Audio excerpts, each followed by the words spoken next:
Welcome. I'm Harmony Slater, your host of the Finding Harmony podcast.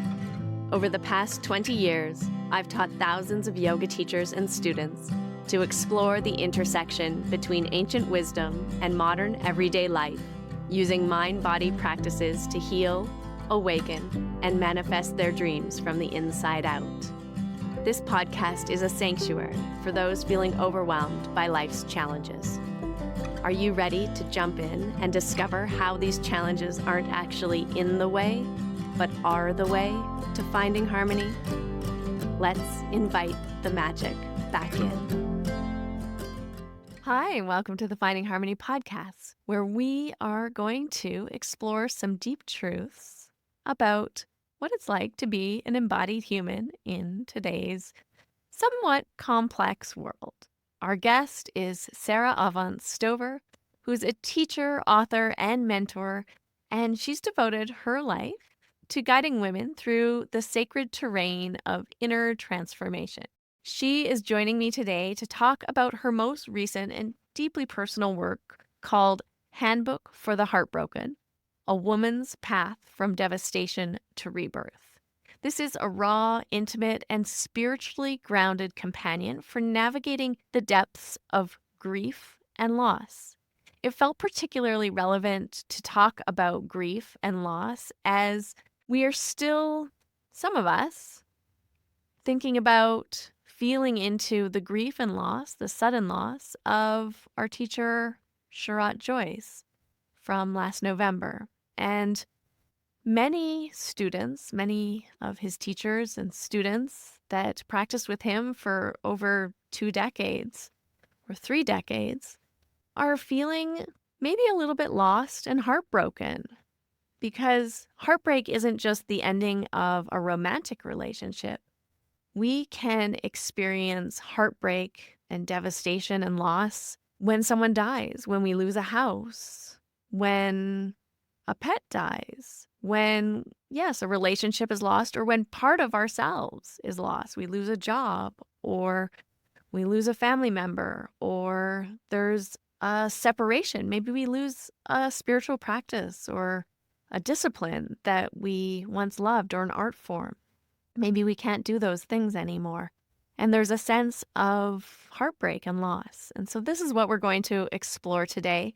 What it means to walk through heartbreak as a rite of passage, and how many wisdom traditions hold a sacred space for sorrow, and why rebirth always begins in the darkness.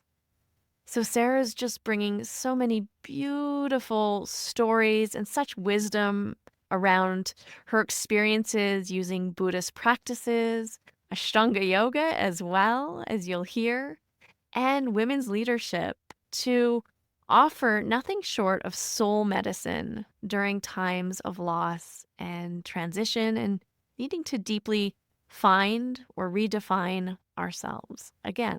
So this episode, this conversation is for anyone who's feeling a little bit shattered or feeling a little bit lost, and maybe grieving or feeling heartbroken, not sure maybe which way to go or how to find yourself again, but you're ready. You're feeling ready with tenderness, with truth, and asking for a little grace and a sign. And I hope that this conversation brings you exactly the message that you were looking for. Hi, welcome to the Finding Harmony podcast. I'm so happy you're here today because my guest is a beautiful human who's joining me from Boulder, Colorado. Is that correct? That is right. Yes. Wonderful. Sara Avant Stover, and she has written an incredible book that we're going to talk about. We're going to talk about many, many things. Her book is called Handbook for the Heartbroken, A Woman's Path from Devastation to Rebirth. And I think this is going to be a really juicy conversation because I have a couple of ideas in mind.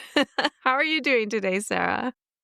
I'm doing well. Yeah, Good. I'm looking forward to our conversation today. Before we started jumping in online here with everyone else listening, we were talking about Boulder, Colorado, and you revealed to me that you came to Boulder, Colorado to practice with Richard Freeman and Mary Taylor. Can you tell me a little bit more about that? Yes, well, I have been a yogini since I was 17, so we're almost actually, it's been 30 years now because I'm 47, almost 48. And I'd say about 4 years into that journey, I discovered Richard Freeman, and I was living in Thailand, and I ordered one of his I forget what they're even called now. Like It's a like the DVD? videotape. The VHS. The VHS, and I bought one of those video machines, and I would put it in Thailand, and I was teaching at a school at the time, and I would come home from the school, lay out my yoga mat, and I would practice with him, and then I just kind of got obsessed with him, and I just said, like, I really wanna study with him, so I came back to the States in the summertime and did a retreat with him at Kripalu, and then I said, "I wanna do his teacher training," and at that time, it was a month-long training in Boulder, and I applied, I got accepted, and I think the next summer, I came here and spent a little bit over a month, and one of my sisters had just moved here, so I slept on the floor of her bedroom and would ride my bike every morning to do Mysore practice with him and do the training, and, yeah, I studied with him for a long time. I Wow. don't practice Ashtanga anymore, but I practice like just a gentler flow now. But I have really deep respect for Richard and Mary and their teachings. Yeah, I think Richard and Mary are practicing a slightly gentler Yes. flow too these days. Beautiful. There's a couple of things that really attracted me to you and your book. One of them was the recent death of our Sharat Joyce. So, Patabi Joyce's grandson, who had taken over the Ashtanga yoga tradition and lineage, passed away suddenly of a heart attack. And so many people are grieving right now and really feeling quite heartbroken at the loss of their guru, their teacher, mentor, friend. Also, he was a father and a husband as well. And I think these sudden losses and sudden deaths create this kind of void and this deep grief and this heartbreak that really your book is about, heartbreak in all forms, and how we can be with this grief. And I think what I've noticed is it's also a loss of identity. And you also talk a little bit about this as well, right? This sense of losing your identity or your trust in yourself or something that's guiding you in the world. Can you talk a little bit about how grief affects us this way and why we seem to kind of lose who we are when we're suddenly faced with loss? When we're going through a loss, it's usually a loss to some attachment that we had. So whether it's like you're talking like a teacher or guru figure, or say there's a divorce or a breakup, just a family member or even a pet dying, or I think about the recent wildfires in LA, losing your home.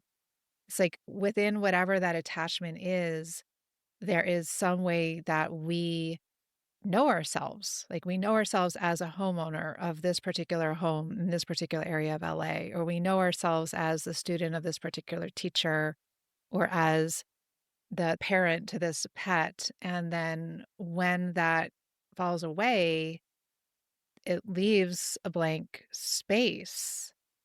And there's just a period of disorientation and confusion.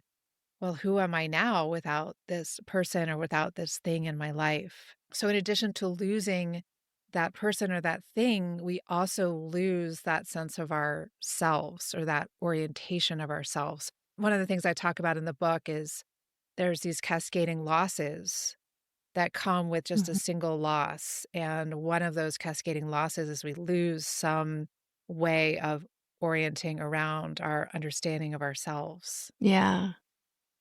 When you break up with a person or you're broken up with, do you think it's more challenging when they're still in the world versus a death or a loss where they are able to kind of leave their body and you're here and you really realize it's not because of you that it's happened? I wouldn't want to like put parameters around someone's loss to say like that is a worse loss than this other Yeah. thing, but I would say they're different and they each have their Yeah. own intensities and challenges to them. So, yes, there's definitely a challenge in a breakup or divorce, and that person is still living, and you still might be running into them, or you can check their Instagram or social media. Versus if someone's completely gone, it's like you're never going to hear their voice again. You're never going to lay eyes on them again. I mean, yeah, and both are challenging. Yeah. Leaving a void in a different kind of way and having to reorient yourself in a new way. Yeah, I can see that. I was just thinking of even like with my ex, now it's been 8 years and we've kind of been able to come together in a different sort of way. And so there's the opportunity of meeting somebody and recognizing yourself in a new kind of relationship with Right. somebody when they're still present. What are some of the ways? I know you're also an expert in the internal family systems or use the internal family systems to help you with your own loss and heartbreak.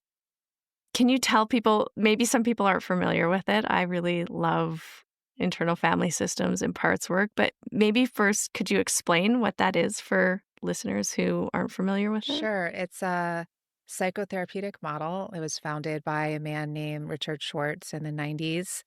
And like its name suggests, it comes out of family systems therapy, where he was a family therapist.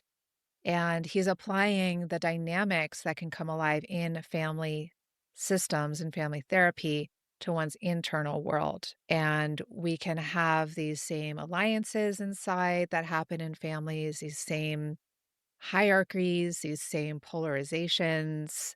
And a lot of times, our own inner system mirrors our own family of origin in terms of how these dimensions or these aspects of ourselves relate to one another. And the core premise of IFS is that we are composed of many parts. These can be our thoughts, our feelings, it can be illness or symptoms in the body. Just a common example I like to give is the inner critic or the perfectionist. That's an example of a part. And fundamentally, even if some parts are doing things that, like a critic part, that we feel are so called negative, at the core, all parts have positive intentions, meaning like at the root, they're all just trying to protect us. And in addition to having parts, we have an essential self, which we know from various yogic and spiritual traditions. And so the path that IFS lays out is how can we be more self led? How can we have our true, authentic self be the one that's leading the way internally amidst all of these parts? And then to also be leading externally. And so the ultimate goal is to create a more self led world. I love that. And you talked a little bit about how you used IFS or internal family systems to help you heal. Can you tell us a little bit about how, I mean, even in this situation, if you're a practitioner or someone who's experienced loss on many ways, and there's many types of loss, as you explain, house, home, relationships, how they could maybe use this in a way to bring healing as you did? Yeah. So, one of the things that happens when we're going through loss as adults is that it triggers, it activates past losses all the way back to, you could even say, like in utero, that have not been fully healed. And that is Mm. what I experienced, where I knew that I was experiencing some present time heartbreak, some present time losses, but some younger parts of myself were being stirred up and kind of called forward to be healed. And even though I had been doing various forms of therapy since I was 16, and like I said, I've been a yoga and meditation practitioner since a teenager. So even though I was doing all of these practices and even like a teacher of these practices, there were still some layers of myself that none of those things could reach. And so one of my mentors at the time, who was also one of my longtime yoga and meditation guides, she had been training in IFS and she really invited me. She said, Sarah, I really think that this is a season not just of grief, but to do this deeper healing work. And this is a modality Mm. that's really supported me. And because I trust her so much, I listened to her and I took that on and I started doing regular IFS, and it was profound. It allowed me to do the very things that I was needing to do to reach those deeper layers and to emerge from a time of immense challenge feeling much more whole and integrated and intact than I was even before I went into all that. I mean, it's interesting as a yoga practitioner, we use our body and we work with our body a lot. Especially with Ashtanga yoga, you're very dedicated to your practice day after day after day. But something I've noticed that even you can have this ritual where you're very committed to, your spiritual growth or your personal development in one way, but it completely misses this healing on another level. Yes, it's like that phrase that the former psychotherapist and author and spiritual teacher John Welwood called spiritual bypassing. And I Mhm. think this is a challenge that a lot of us get into in the yoga and meditation community. And that's why, like, no one path can do everything. And so I'm a really big fan of finding an integrated approach. And what can we do for our bodies? What can we do for our psyche? So we need to kind of like braid these different tools together to get more like a holistic path forward.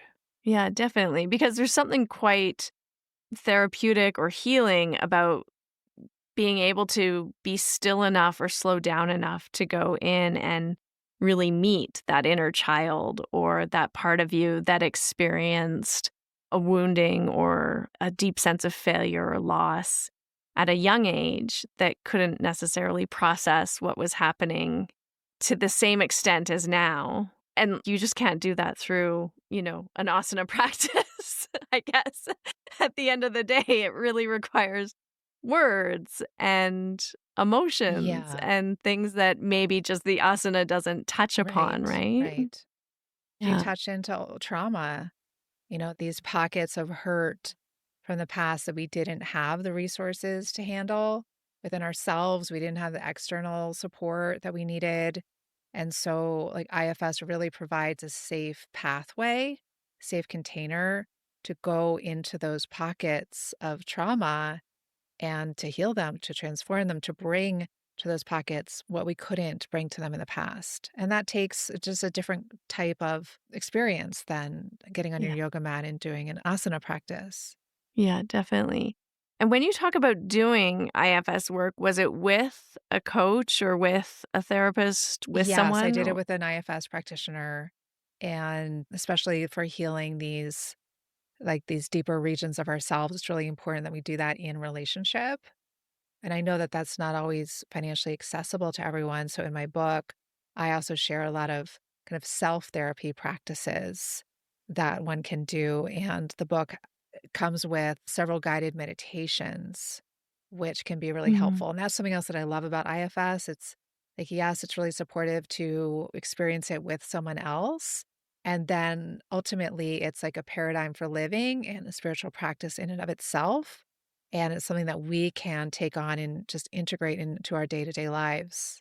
Can you give us an example of a practice someone could do for themselves, by themselves, that could help them maybe touch in or integrate one of these parts or something Yeah, about yeah. themselves? The core practice in IFS is called befriending, because one of the things that is just common, like just human nature is, for instance, an inner critic part comes up, and there's so many teachings out there to silence the inner critic, to quiet the inner critic, to banish the inner critic.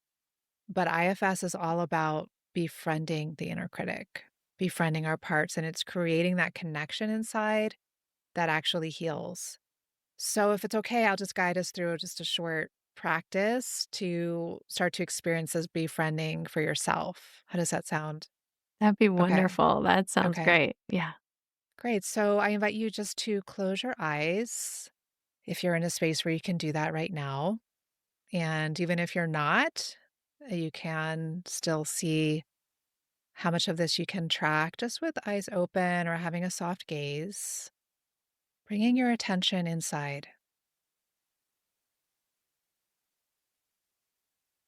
And as you do that, just becoming aware of sensations in your body,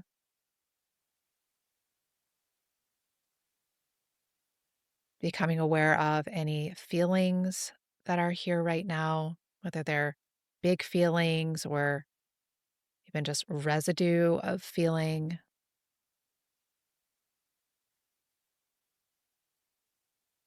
and even sensing just the core thoughts that you're having right now, the most dominant thoughts.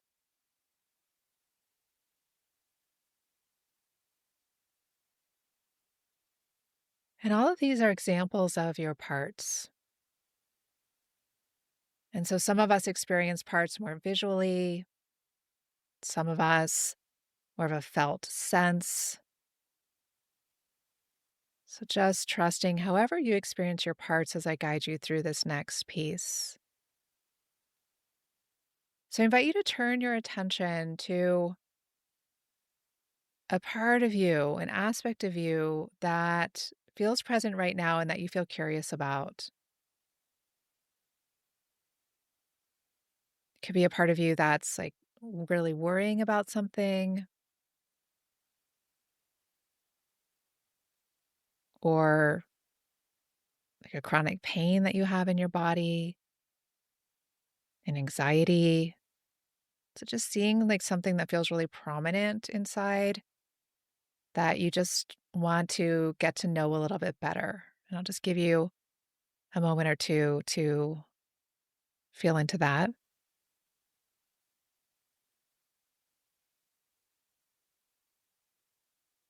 And then sensing where you're noticing this part in or around your body right now. Where does it seem to be most strongly located?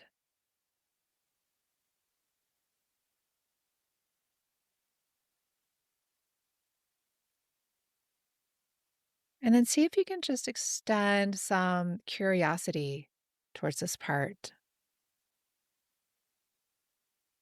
Even if you have some other parts that maybe don't like it, that want to get rid of it, to see if just from your center, from your core, you can feel some sense of curiosity, even some sense of friendliness.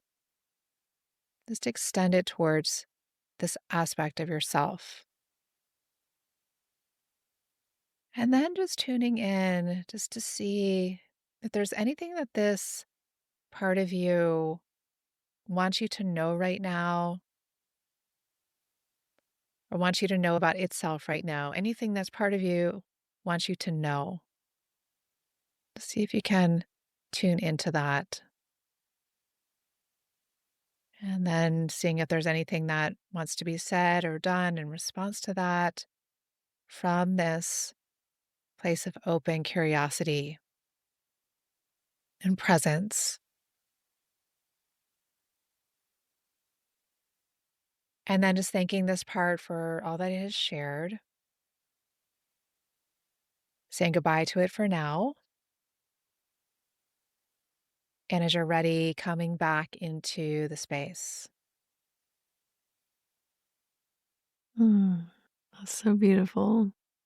Thank you so much. Thank you for sharing that with How is us. that for you? I love that parts work. I love those types of meditation and that integration of the pieces that we might not want to see in ourselves or that we might want to kind of ignore or push away or push down. I think it's so, so important, as you're saying, to really welcome or befriend in this case, to just allow them to have a voice and to speak what it is that's their concern, and recognizing that they're trying to also help us, that even if it's a very misguided kind of approach, it's still trying to help us in some way by maybe keeping us safe or helping us belong.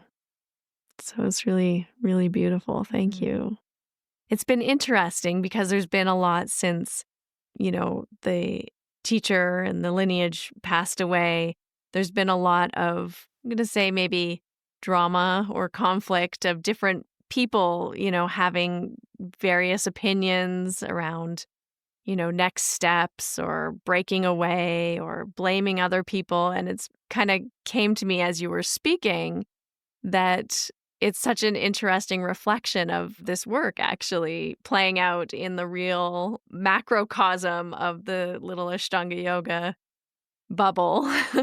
And it's really also a reflection of probably what people are needing to look at and work with in themselves. And this idea that the microcosm or the individual is reflecting the macrocosm and vice versa. Can you talk a little bit about how that works in maybe healing on a global scale or a larger scale or a healing in community? Yes. Yeah. Yeah, I think that's a really important point that you bring up because one of the features of IFS is that as we start to bring more wholeness to our inner systems, our outer systems also start to shift and change. And I definitely noticed that in my life. So in my book, it covers some serial heartbreaks that I experienced between 2016 and 2020 that just encompassed all different areas of my life. And the initiatory heartbreak was that my former fiance came home one night and just very unexpectedly told me that he had been cheating on me. And not just with one person one time, but with many people over many years. And he was also dedicated spiritual practitioner. And I thought that we were on this path of spiritual relationship together. And so it was just really devastating and really shattering for me and really brought me to my knees and brought me to look at these younger parts of myself and these wounds from my childhood that had not been healed, that were kind of operating beneath the surface to even bring a man like that into my life and in such an intimate way. And so through this deep healing work and just creating more connection inside through this befriending process over those years, I was able to emerge and open up to even seeing a man that I normally would have never been drawn to in the past. He would just be invisible to me because, I had this like magnet for this certain type of person, this certain type of relationship. And so when I emerged, I was just kind of like rewired. It's like I wasn't interested in that type of person anymore, Mhm. that type of dynamic anymore. And I was interested in this other thing. And it's just because there was like less drama in here that then there was going to be less drama out here. And, now I'm engaged to this man. We're getting married this summer. And I know that the relationship that we have would have never been possible without having really fortified these relationships within myself. So my life just gradually started to reflect more of the wholeness and the stability that I have been cultivating inside. Wow. Thank Congratulations. you. And I think that's such a beautiful, hopeful message for people who are struggling and dealing with their own heartbreak and loss because it can be devastating. Yeah. But also an opportunity for growth, as you are saying here. Yes. And so Yeah. one of the things I say in my book is that heartbreak is mandatory, transformation is a choice. And so, yes, we're all going to experience Mhm. heartbreak and we're going to experience the old age, sickness, and death of everyone that we love, including ourselves. That's just unavoidable. And how are we going to work with that? How can we, not to be Pollyanna-ish about it, but to really see, okay, if this is already happening, and also just being alive in the world at this time, it's very intense. How can we use this to grow, to become more whole, to become more compassionate towards other people who are suffering? So it's not a Yeah. meaningless pain. I'm thinking again of what we were talking about with this spiritual bypassing, because sometimes I think, again, that reflects this work very deeply.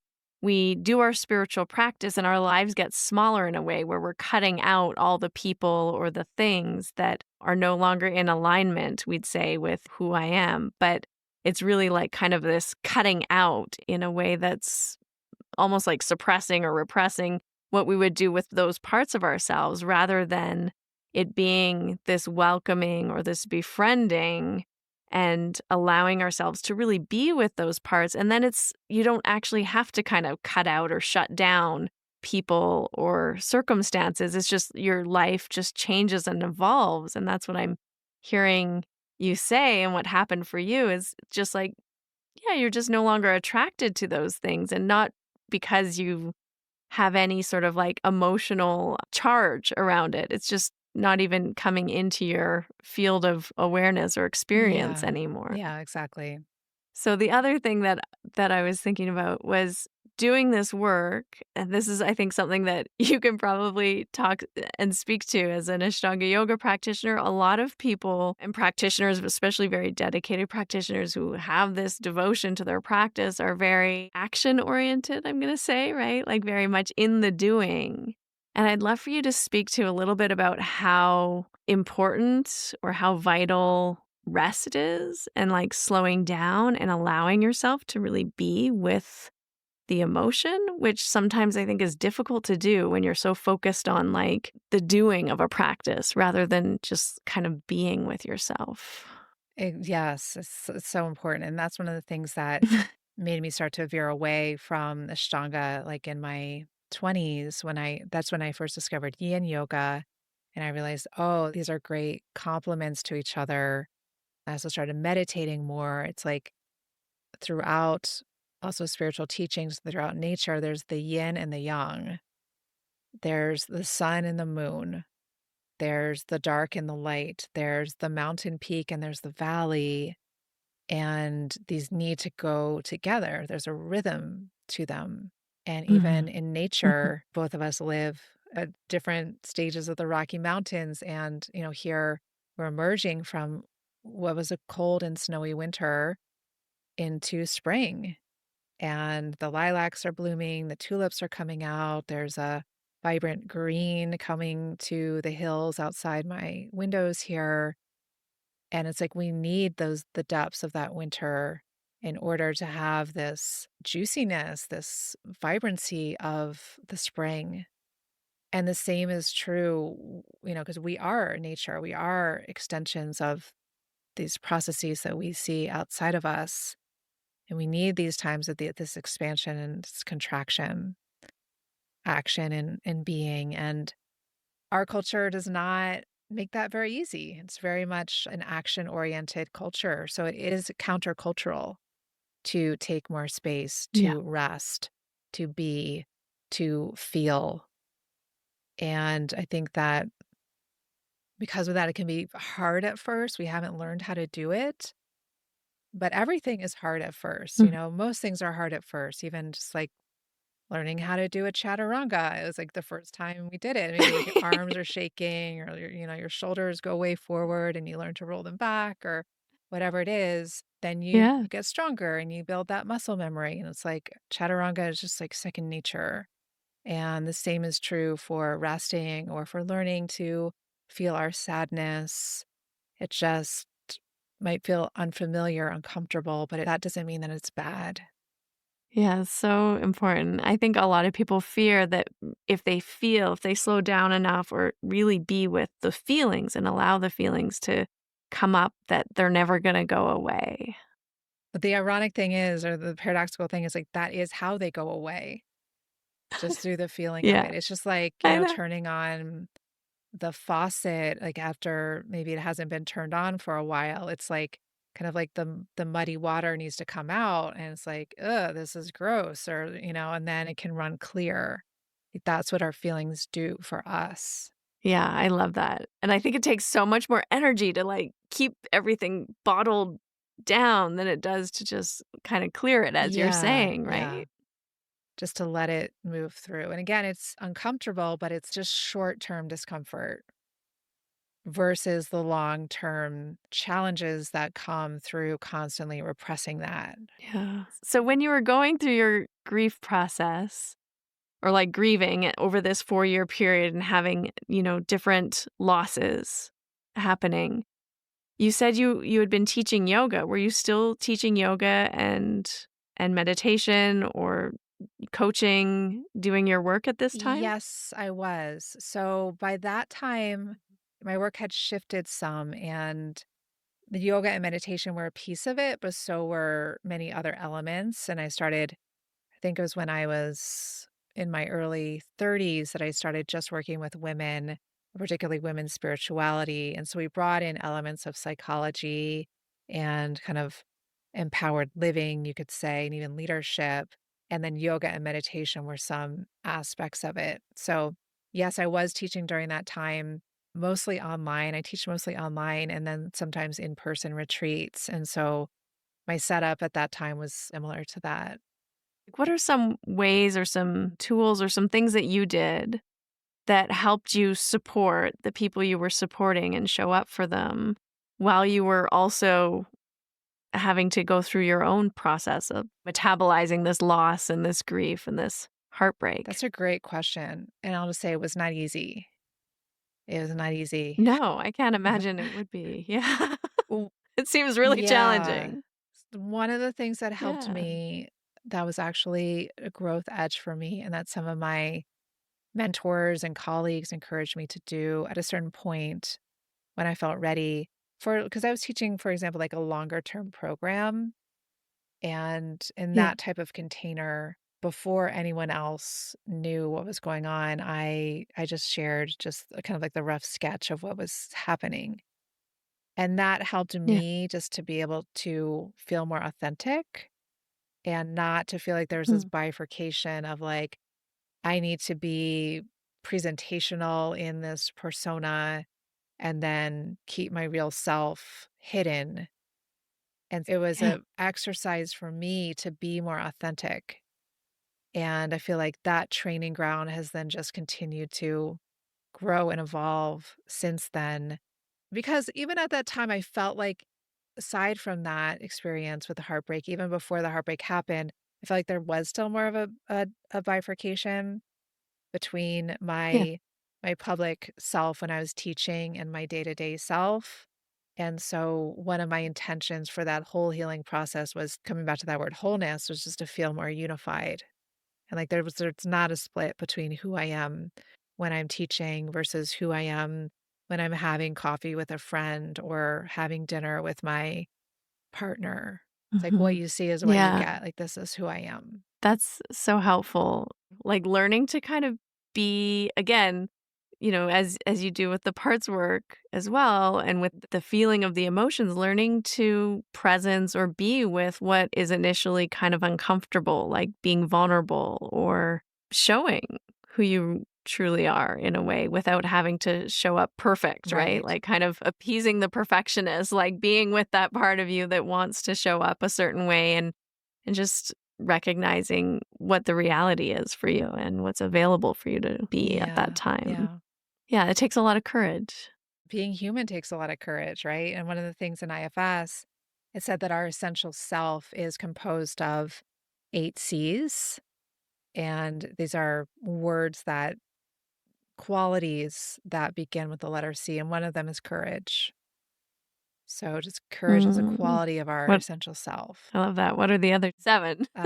So there's courage, there's confidence, there's Mhm. compassion, curiosity, clarity, connection, creativity, Mhm. and calm. So nice. And we can feel, I love like that. after a yoga practice, we often feel a lot of these qualities, right? I think that's one of the reasons why we feel drawn to do these types of practices because it makes us feel like our true selves. Yeah, that's definitely true. Do you think there's something in that sometimes we can get maybe too attached to Yeah, the practice yeah, and then it's like taking us out of that? yeah. I mean, I've definitely experienced that when I was younger and very much just a yoga fanatic, even like a yoga addict. Like I couldn't, like I needed it. Yeah. But I think that's also just part of the Yeah. process. We might go through those Yeah. cycles Yeah. and we all go through our obsessions and things, but I think ultimately life has a way of course correcting us if we stay Yeah. open and we're listening. Yeah. I love that too, that what you're saying, because it's also that is what the essential self is in a way, right? Is that compassion and that calm. And we can get really fanatical about things or overly obsessed or even so disciplined with something, but it's actually that's kind of That's a part of if we us. trust Yeah, life, that's a part of us. yeah. But to know, like, well, this is already who I Exactly. am, and I actually don't need all these externals. Those are great to Yeah. support it sometimes, but this is already who I am. Yeah. What role do you think trusting life and trusting the process and maybe like, the yogic idea of surrendering to your true self or greater self or higher self has to do with the healing and moving through grief? I think it's everything, and that's one of Mhm. the and the isn't it the yama and niyamas, the, Ishvara Pranidhana, the Yeah, surrendering to the divine? yeah. It's just, Yeah. what other choice do we have? I think Adyashanti, the spiritual teacher, said, "When you argue with life, life always wins." So it's just the more that we can learn to relax into what's happening and to move with it rather than fighting, embracing against it. It doesn't mean we don't have will, but we align our will with divine will. Yeah, that's profound. That's truly powerful, right? Can move forward with so much more ease when we align our will with the divine will, or with Taoists would say, like going with the Tao, like Yes. moving with the Tao, Yes. as opposed to trying to swim up current. And just acknowledging this is Yeah. happening. And yes, I have parts of me that don't want this to be happening. I can hold space for those parts. I understand where they're coming from because as human beings, we need attachment to survive and to make our way in the world. And then we lose those attachments and it can feel life threatening. And all of that is very real. And we're going to lose everything and everyone that we've ever loved. And that's happening too.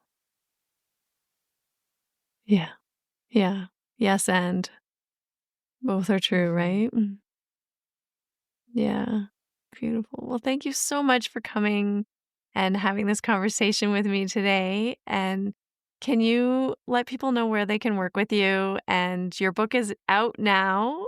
It's released, so they can purchase it. I think on all the places books are That's purchased. right. Yeah, the best place to go is my website, which is saraavantstover.com. And there you can find the link to that book. I have two other books as well.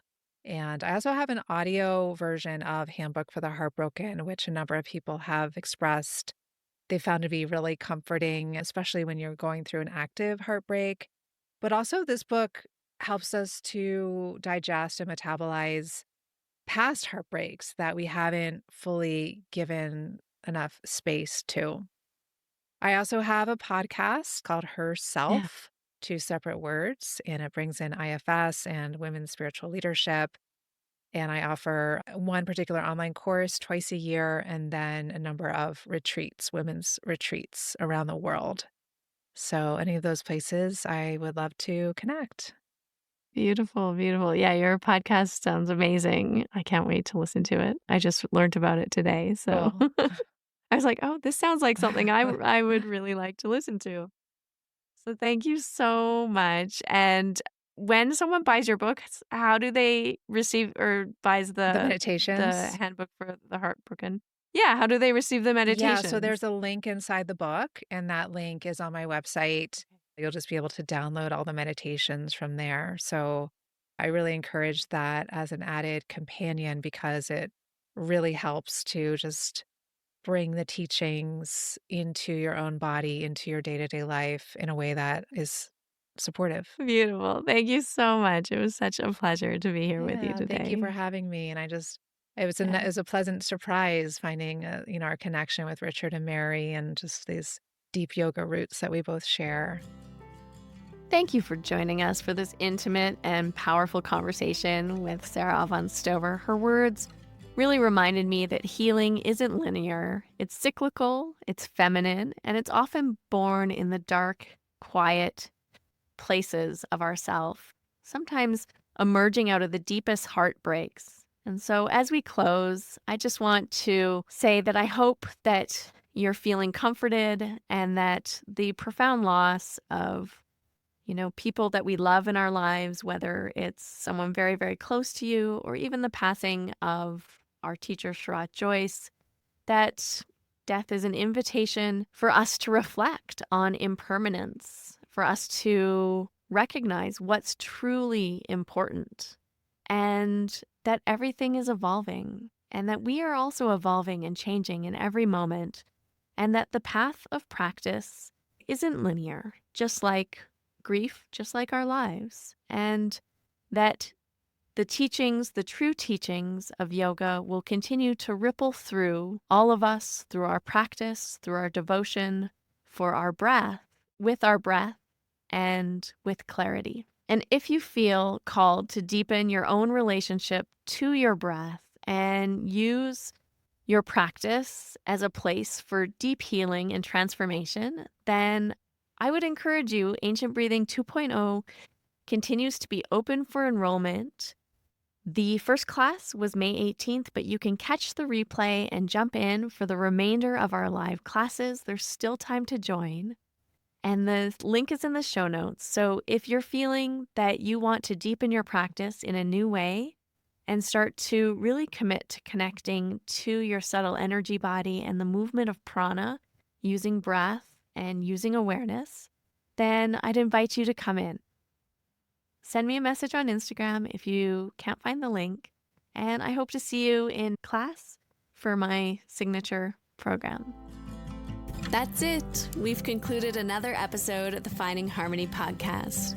I just want to thank you so much for doing the work that changes the world, starting with yourself.